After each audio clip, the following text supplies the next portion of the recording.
This is 8/5/2020. This is a SWRCA event at the Evansville Wartime Museum. We'll have a talk on the P47 and Evansville during World War II. This is the SWRCA attendance. We're having lunch sponsored by the SWRCA and the P47 Foundation.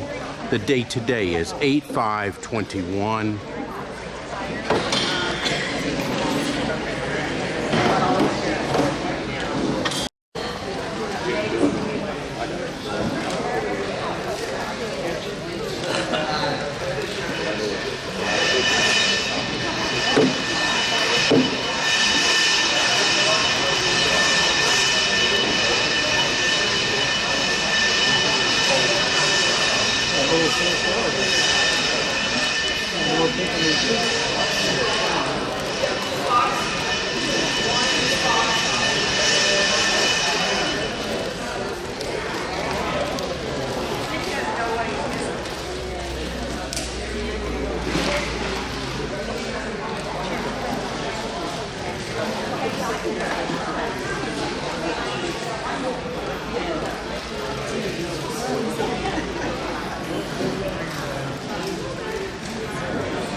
Good morning.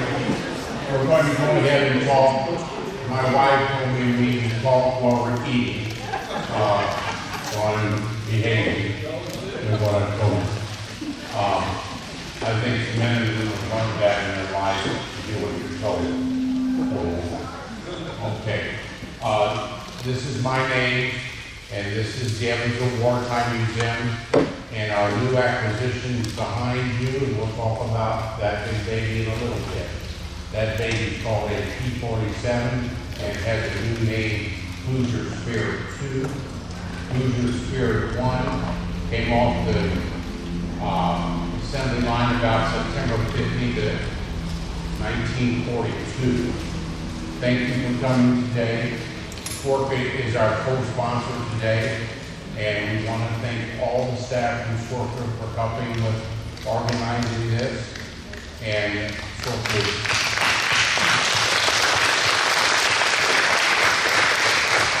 very important to our community, and will be very important to our community. This is the first of the series. The first Thursday of every month, we have the first 3 lined up, and we will continue depending on interest. We're going to teach you about what Evansville did in World War II, and I think everybody to be here, you have to be older than 55 years of age. So if anyone of you are younger, I'd like you to leave. And give us that words back. If anybody sneaking in, leave. But the reason I'm saying that is if you go to Japanese society, we need some more chairs. There's 3 newcomers here, please.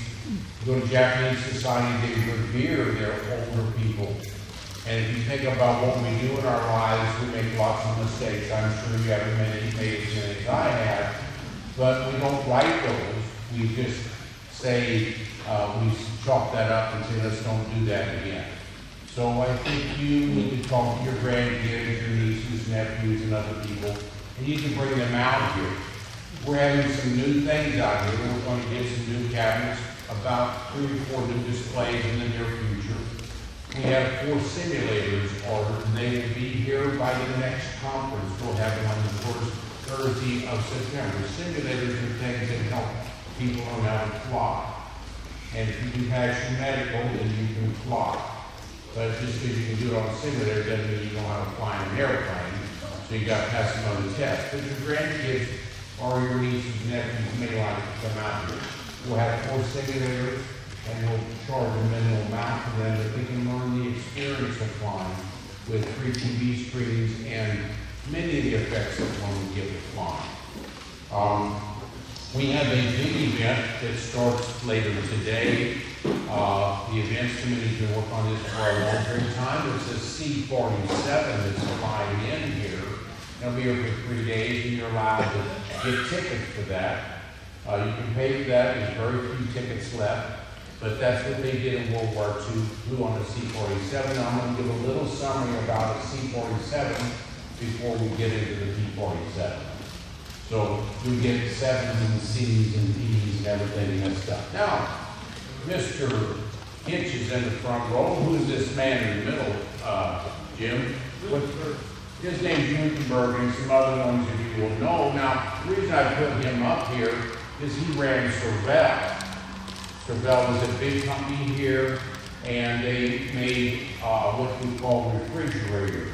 And they had one moving part in my grandparents' house all the time. They worked for a while, and now they start making refrigerators more complicated.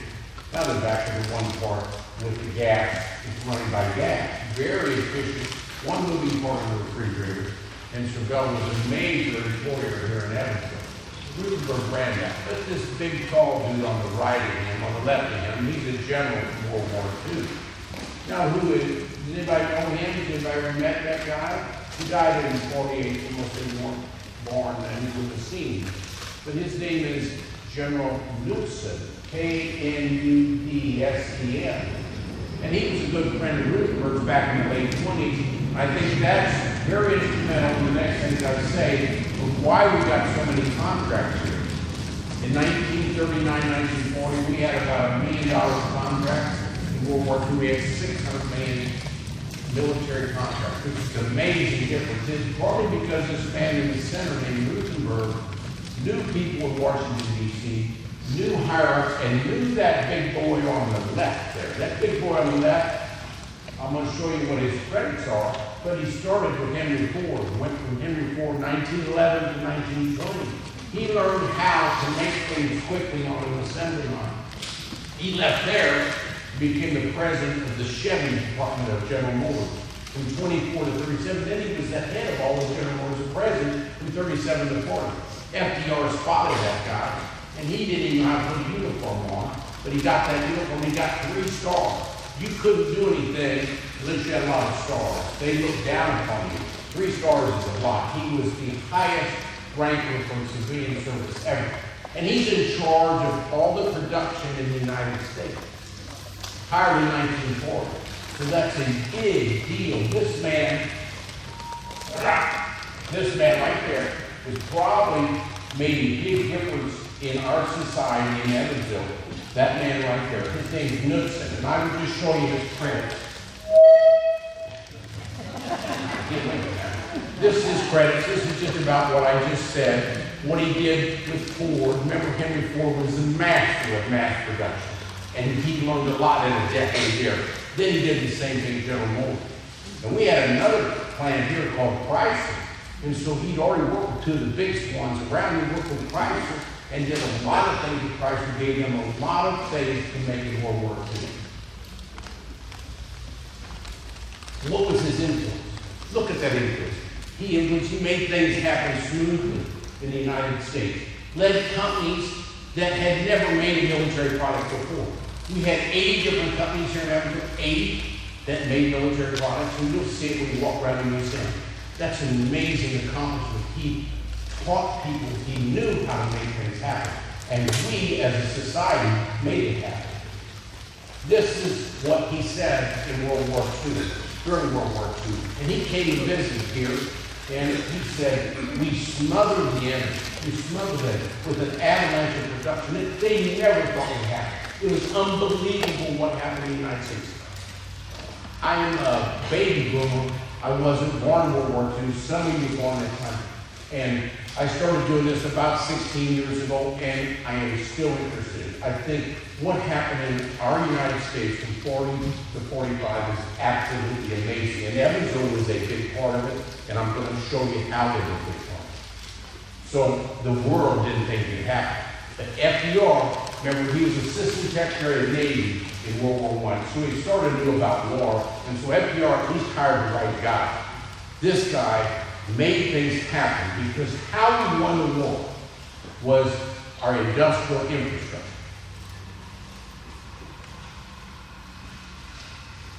Now, this is from Donna Bolton. She created this little slide, and it says, look at what happens. Why 41? Remember, the thing in Hawaii didn't happen until December 8th of 41. Look at this. 41, all the higher-ups. Mayor Dress, he's about 6'4", 6'6", tall dude. Bainey Campbell, he's a congressman. Rutherford, other higher-ups, plus union members, went to Washington, D.C. in July of 41. This was 6 months before things happened, before we went to war. But they said we can work together. We will work as a unit. Evansville will work. And so we got our foot in the door early. And probably because Rutherford knew this general. So that helped us get a contract. That's OPM, that's what this general was in charge of. Producing things, not just in Evansville, across the United States. In that picture I showed you before, Rutherford said he knew him 20 years before. So Rutherford kept contact with him. Now, we won all these awards. There's a flag in the main gallery. It shows that flag over there, Army Navy Award. Only 5% of factories got a Navy Award in the United States in World War II. We got about 41 here, 15 different factories. Tremendous accomplishment. Said they produced, they did a good job. They had ways of grading them. It's like in school, they just didn't give those grades away easy. This is how many people we had, 18,000 factory workers in 1939, 1940. Look what it changed, 41, look what it changes to. Right here, in the 1940s, it goes up to close to 80,000. This number says 71,000. And I'm not going to talk about all these. I can't talk about 80 factories. I'm just going to talk about this P47, because this is our big baby here. Okay? This is our little baby right back here.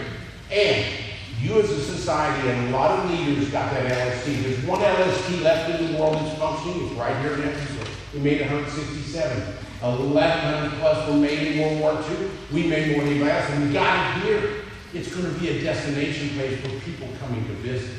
Now, this big tank back here, this big P47, that's a beauty. That is in good shape. It's been named Hoosier Spirit 2, and we've acquired that. So that's the second thing. The third thing, the big production here was bullets, and we're going to do something on the bullet factory as well. That's one thing we haven't, one of the things we haven't got accomplished. Now this is what happened in World War II aircraft. You can't see it in the back, I guess. Can you see back there, Georgie? Can you see it? Okay, the top number. Let me just show you a graph of what happened in 1939, right here. Look at that. The little blue line says we made about 3,000 aircraft in 1939, 1940. Look at that big red line. That's how we made World War II. It went from 3,000 to 300,000. So this is what Port Evansville did. It's about in the middle there. But you look, we made close to 80,000 big bombers. We had a big bomber here the other day.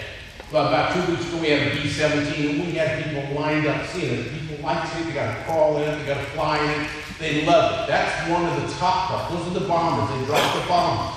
The second part is fighters. It's close to 100,000 fighters. We made 6,200 here in Evansville. One of that series rolled off the line in 44.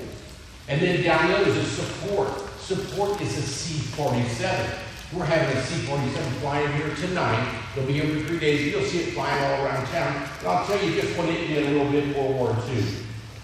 There's the last one on the bottom there, second last, that says a trainer. That's a steerman. Dr. John Mazzal just gave us that trainer. That's a trainer. That's the very first thing a pilot got in. And those are hard to fly. If you're doing a simulator, you're not going to jump into that right. That's a hard one. So it weeded out a lot of people quick. It turns to the right. It's a hard plane to fly. That's the first thing they fly in. Then they have two of the trainers, and they pop into that thing. Alan Sanderson's on board, and he flew that one, and he flew two others before he got to, he went to P40, P36, P40, then he went into this big baby out there. Very good pilot. Now that's a C, that's called a sky crane, okay? Now what is a sky crane? We had one here about 3 years ago. We had vacuumed this hangar. It's about 98 feet wide. That hangar is 100 feet wide. We missed by 6 inches back there. It was storming out the way to back the thing in. That thing's a wide plane. This one's going about 40 feet wide. So it's more than twice the width of that. Now, why this plane is so important? It was built about 1936. It was also called a DC-3. Airplane traffic was like this up to 36. In 36, it went up 600% because of this plane. This is going to hold all kinds of customers. Airlines could make money. You could put 24 customers there and make some money. Prior to that, it was always just about 12 customers. So really a great invention by Douglas, DC-3. Now this is the 101st Airborne. If you go to our honor gallery, there's a McReynolds displayed in there. He was a hero. He was one of the 101st Airborne. The 101st Airborne came up here, practiced in McCutcheon for a while, then went over and was at D-Day. This is Ike. He was your president in the 50s. Eisenhower. He was trying to give these guys a pep talk. And this is the 1st Airborne right from around here. This is the airplane that went. That's the C47. It pulled about 19 parachutes. They jump out the back. This is Parachute City. On D-Day, for 4 days around D-Day, 60,000 parachuters landed there. Look at that. My God, like a bunch of birds. That's what the sky looked like around D-Day, 4 days around D-Day. Look at that there. That's all parachutes. And that plane also bring people that were injured back from the war. So it did a little everything. It supported all kinds of things. Now, that's just a C-47. I'm just going to tell you 2 other things about the C-47 that's going to be here. That's a transport plane. Now, I took 2 different families back in the honor gallery. One was a breaker, Lloyd Breaker. He'd be 97 right now. He died about 2 years ago. I put him on YouTube. And I brought the Carson family through there. And they wouldn't leave an exhibit. There's an exhibit of the C-46 in there. It's about twice the size of this plane.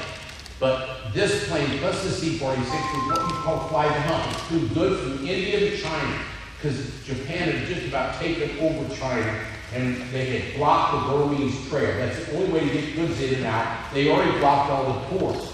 So this is the biggest airlift ever. But this started it, and then the C-46 followed. Bringing men, gasoline, and goods over to China, and it kept Japanese, a million troops sort of trapped there in China, fighting Chinese, so they couldn't go fight somewhere else. So it kept people in line over there, and that plane is probably responsible for that.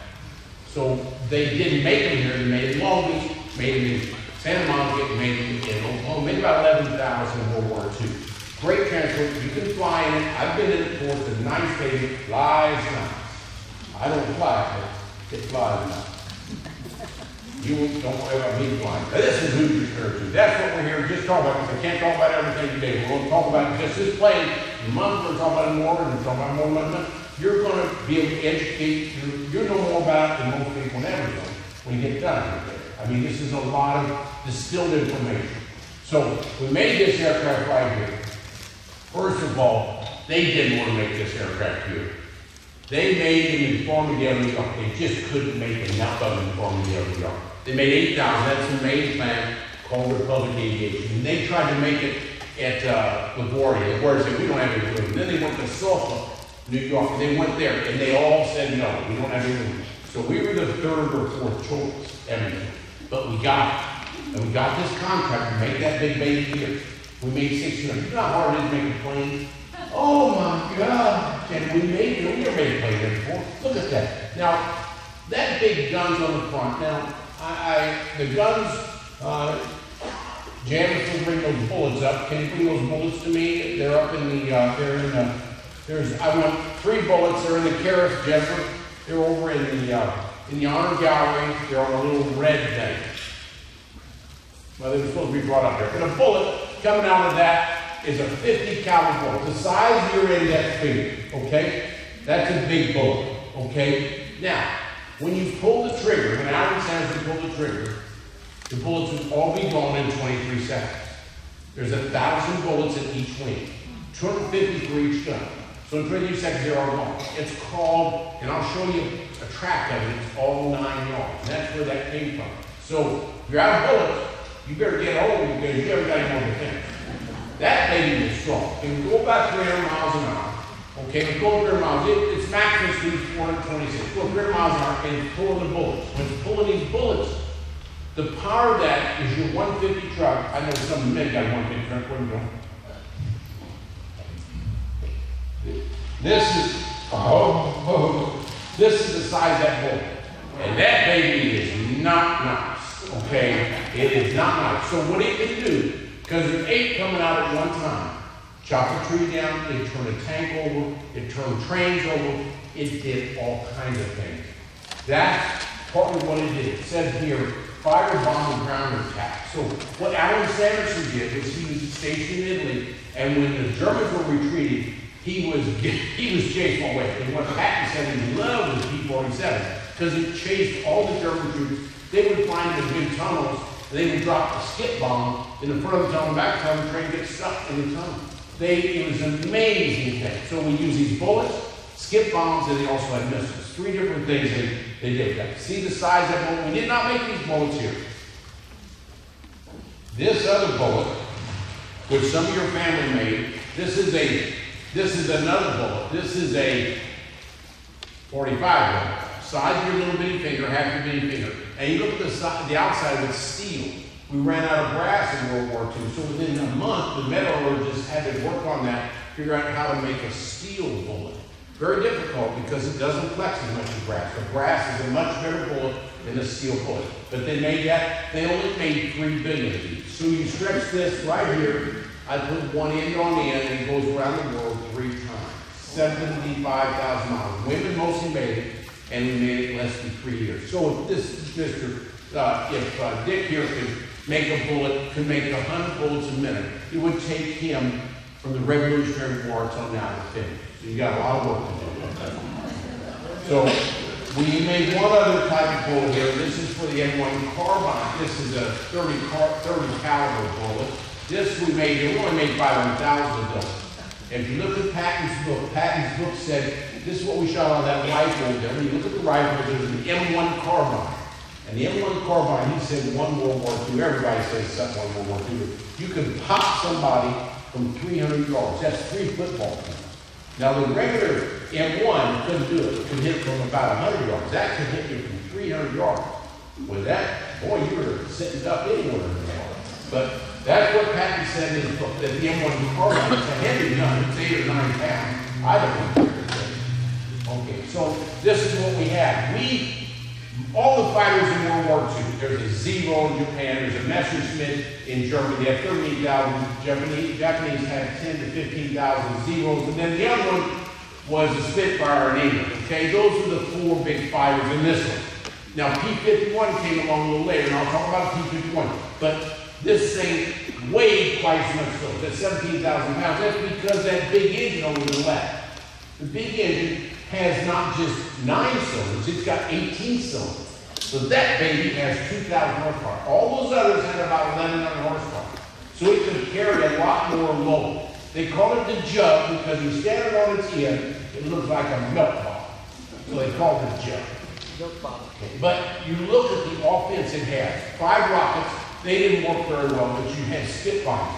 There's a guy, I used to keep records, but he died recently, he lived in, he was stationed in Melville, New Jersey. They had about 1,057. They'd be doing skip bombs. They'd hit a bridge, hit something else. They dropped the bomb, they skip and then hit the bridge, hit the tunnel, hit a tank, and it was 500 pounds to 1,000-pound bombs on the bottom of this. But the other ones, those other fighter planes couldn't be a bomber. They were just fighters with the bullets coming. This is your mate. I don't know who the lady is, though. I read it. You should know who's that lady. She's an actress. She's famous. I don't know who she is. No, come on, give me here. Okay, well, she's with Bob Hope anyway. That's the all 9 yards. Up there in that, you can't see it unless you can jump 20 feet, look inside where we got the bullets. The bullets, this is called the all 9 yards. So we had 250 bullets for one gun, 250 next. There's four lines of bullets for each wing. That's what it looked like. You had to load them up before. And these big tall bolts I showed you. This is a guy named Johnson, and he was a hero in World War II. They put these things on the side of all the kills that he had. That's when he really hit another plane, okay? So he was the second most lethal pilot. And if you look at it, he came back with 100 holes in his plane. This plane was different than the other planes, all the fighter planes. It has air cooling. So when I drove your car out front, or that bus out front, I put 2 bullets in a radiator. It's going to last till you get about halfway downtown. Then it's no good, okay? But if you got air cooled, I can shoot all kinds of bullets. So he came back with 100 bullets, and the plane was still flying. So that's the advantage of having an air-cooled plane. All the other fighters, except for the Fokker, were water-cooled. Now all those emblems on the side there, we're going to put emblems like that on the side of this, but we're going to put them with people that donate. So you're more than welcome. We still have to pay for that plane. We paid for half of it. This is called C47 Foundation. We paid for half of it. We just got to pay for the other half. So if you've got a deep pocket, just come our way. Talk to Jan, she's here, or my wife or somebody, and we'll give you a receipt, you can write it off. Okay? But your name can go on there forever, because this plane doesn't leave here. We're gonna have a great big folder, put your name or your parents' name or somebody else, you know, and you can get on the plane. But you can't do it with just a dock. You gotta be a little more dock. This is the other guy, he's the most celebrated off. He beat Eddie Rickenbacker the most skilled. Gabby, the first, he was Polish and he was a sort of loud mouth. Never quit talking, guys on drums all the time. But he was a hero in the next war, the Korean War. Quit 1967, then he worked for some other company. They kicked him out for 2 years because, you know, I think he was so individualistic. Pilots got, you know, a little bit of an ego. I don't know if you want that. This is Gabby, but he was a hell of a pilot. Those are the size of bullets. And he had Polish descent. This I'm putting in the side of the gun. And this is the site. So you living in Evansville, there's a little hill over toward Sunset Cemetery. They just tore the hill down about 10, 15 years ago. It's a hill there, and we shot the bullets, we aimed it, and that's about 1,000 feet, 1,000 yards, and that's where all the bullets were converted. So your target was usually about 1,000 yards ahead of you. That's pretty close to your target. This is what it looked like. That's that hill. And then all the bullets, you see them coming down below the plane. So you had to get the sights on those. That's the reason for this plane is to knock the other people off. So you had to have those sights set up. So they aimed, got the sights already. That's what it looked like. The tracer bullets, and that's all the cylinders, or what do you call those things? The shells all come down the ground. That's what the inside of this looks like. Just a beautiful machine. It's got a lot of room. Alan Sanderson's not a big guy, so we had a lot of room, but even big guys had a lot of room in this plane. Look how complicated that was. And these guys had to go learn on this. We're making planes, but they're all getting taught in these trainers for 3 or 4 years to become a pilot. He had 118 missions. That's not very many missions. And he probably had 118 other flights, or maybe 200 other flights. That's not a lot to be up there shooting other people. There's a guy, you see the bomb on the bottom. You had the bombs hanging on the bottom if you want. These planes are pretty strong. You can put a whole bunch of people on the wing. There's a bomb, they're hanging the bomb. That's a 500-pound bomb. That's what it looked like.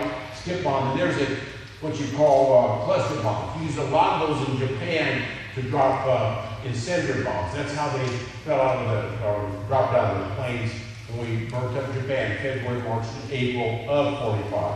That's what a bomb looks like. 500 and 1,000-pound bombs. We also had rockets. They weren't really big. They came out of the wings. And so, summary of what this plane did. It's called high altitude. So we could get up to 25,000 feet. And because it had a thing called a turbocharger, look at that. It could fly faster than any other fighter plane. So when it got up high, it was really tough. It could fly all the others. The air is too thin for the others, unless you have a turbocharger. So this being a turbocharger did better at higher altitudes. At medium altitudes, the P-51 did a lot of the escorting because it could get further distance. This has 270-gallon gas tank, and it has rubber on both sides. So you put a bullet through it, it's self-sealing. So when a bullet get through the gas tank, the other rubber would expand and it wouldn't leak.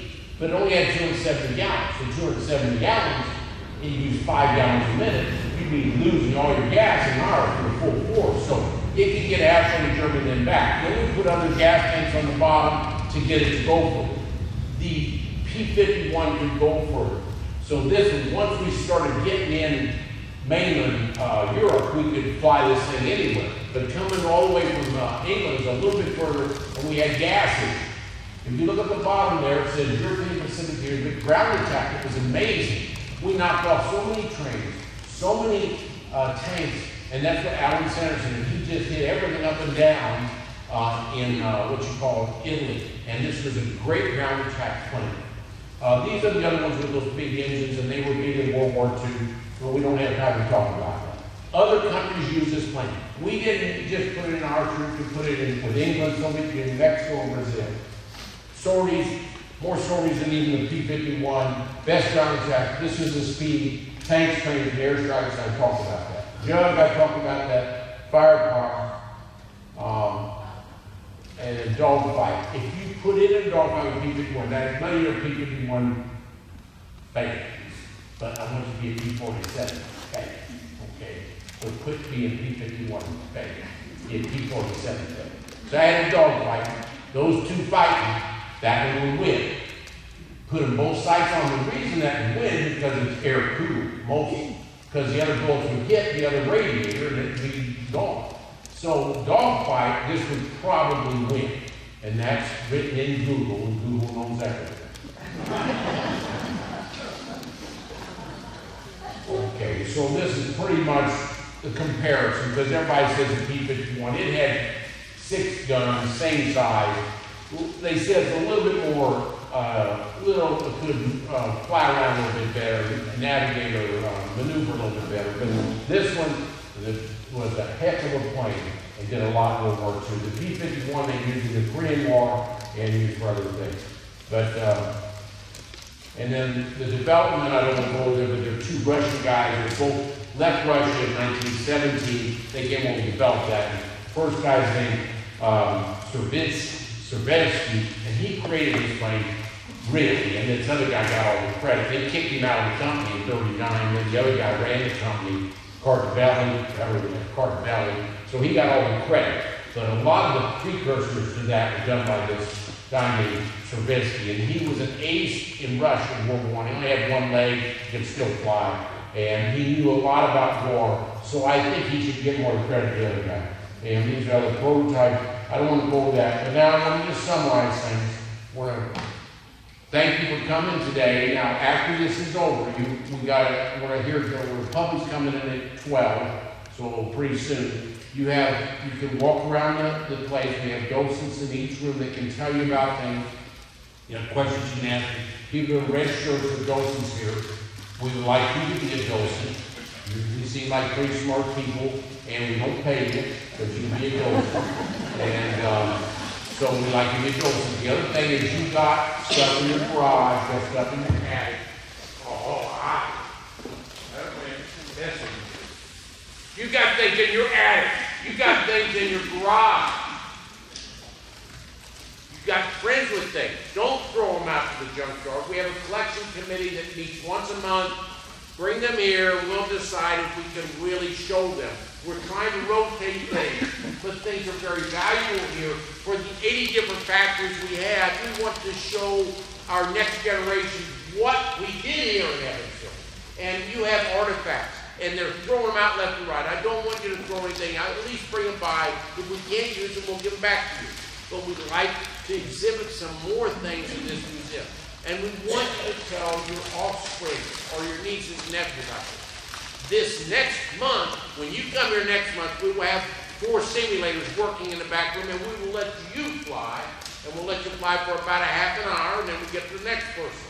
And you can't get the plane by yourself yet. Don't look at it, the experience. And the kids, we want to learn. They will learn a whole new language. Just like running a ship, you learn a whole new language. And it's experiential learning. It's not learning sitting in the book. These kids don't want to listen for 5 minutes, so they've got to be doing something. This will let them do something. It's not a play toy. They're going to be supervised the whole time. We'd love to have you. We'd love to have you come this weekend for the C47. We're going to have other events. I want you to tell the people, and this is going to happen the first Thursday next month and the first Thursday the month after that. Okay, so it's in September something and October something, I don't know the date. But the first Thursday, lunchtime, and we'll have lunch. My wife and Jan have been working on this lunch, and they are tired. So thanks for coming. I'll take 2 questions, and then you can go anywhere you want. Thank you, Squirka, again. Jack Putnam helped me get this set up. Jack, right there. Go ahead. I got the microphone. Do you have time for any questions? Yes, questions. Jack will field the questions, and he can all things. Okay, we got one over here. We'll repeat the questions because we won't be over here. Yes, ma'am.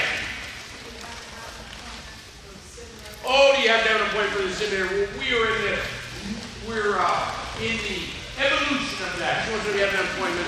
Evolution of that simulator. We have 4 that should have been here today. We got to set them up. We got to paint the room. But I don't know. We'll have an answer for you next time, okay?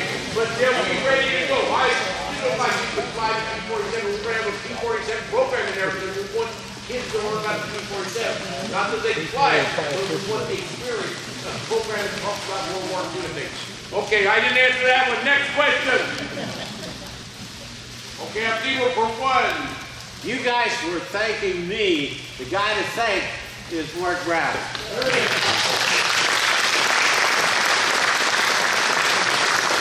I understand Jennifer was cooking this stuff for us last night. Jan Howe from MD's Deli.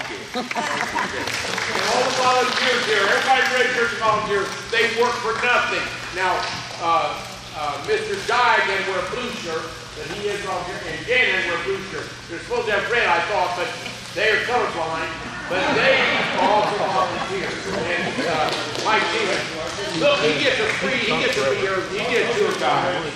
Dick has got a red shirt on, okay? He can be a tour guide. Okay, thank you. And make yourself at home. Don't think you're everywhere. We want you to walk around. That's what this is about. Thank you. Yeah, go ahead. Mike Stevens got his thing. Go ahead. Okay, well, Speak up.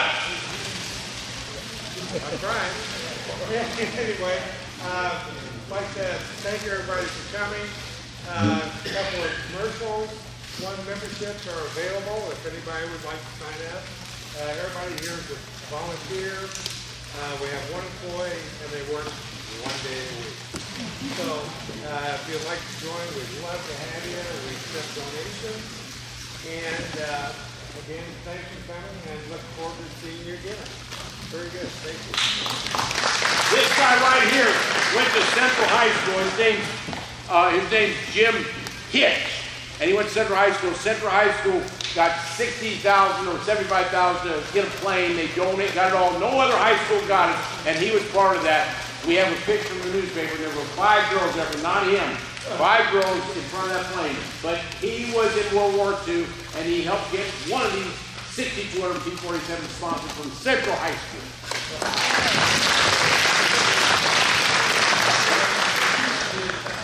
$78,000. That was a little more expensive. One more thing, I was reminded that my wife was a gift shop, and if I didn't mention it, I wasn't going to get dinner tonight. So stop by the gift shop and browse around. There's just a place. You got Honor Gallery over there, Red Cross room there, main hall there, and this room out here.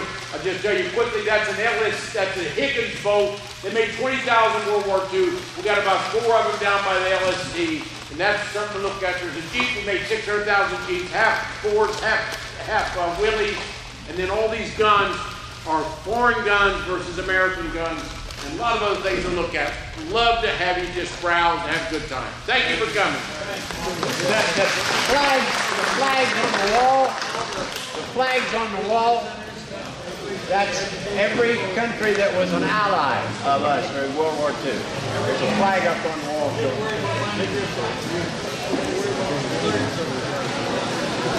This is a meet and greet. So meet and greet. Say hello to your neighbors.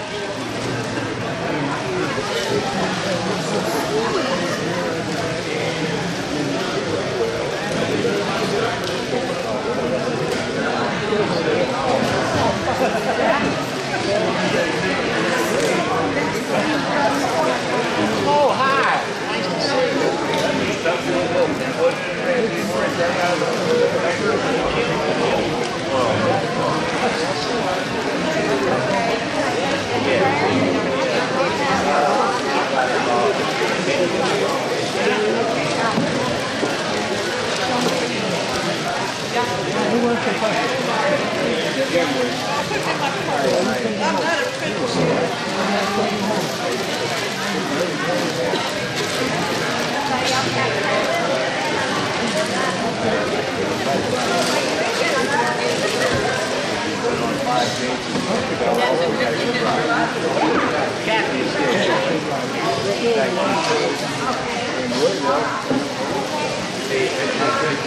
I'm still proud of it.